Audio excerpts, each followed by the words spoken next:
And the people who want to sort of have nirvana guaranteed, then they're never going to get nirvana, because the whole idea of I want something, I want to get this. I know certainly that sometimes people think that I've been coming to this temple now for sort of 1 year and I'm still not enlightened, it doesn't work. And of course they've missed the point here. Enlightenment is not something you get. Enlightenment is something which is a sign that you're disappearing.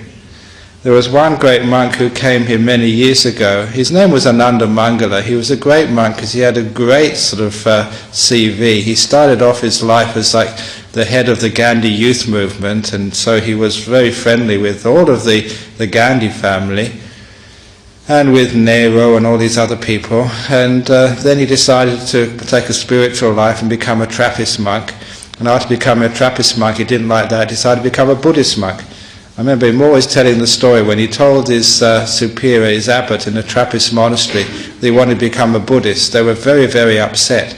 And so they took all these theologians, because he was a prominent person in South Asia, and they tried to say, no, at least be a Christian.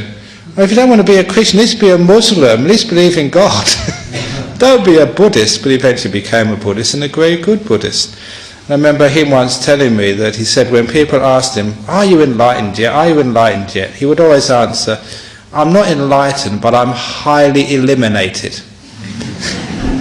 I thought that was a wonderful answer, not highly illuminated, but highly eliminated, which actually starts to understand what nirvana really is, to see how much you can be eliminated.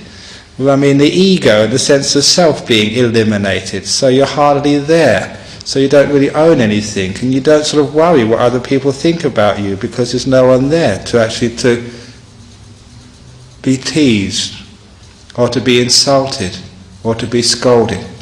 Because sometimes you think if somebody scolds you, or they tease you, or they try and irritate you, who are they trying to irritate?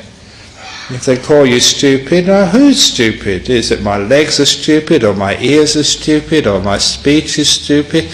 Is it my mind is stupid? And what is that mind? You try and ask a scientist what a mind is, and they just go round and round in circles. So what actually is stupid? So after a time, when people start to call you this, they call you stupid, they call you ugly. What do you mean is ugly? What part of me is ugly? Is it my nose ugly? If your nose is ugly, you can get a nose transplant and make it, or have a lift or whatever. Because what is actually ugly? So a lot of the times when people scold you, or they try and criticize you, it's a wonderful way of not getting angry. So what actually are they criticizing? And in the end, there's always this ego. And the bigger the ego you have, the bigger the target you are.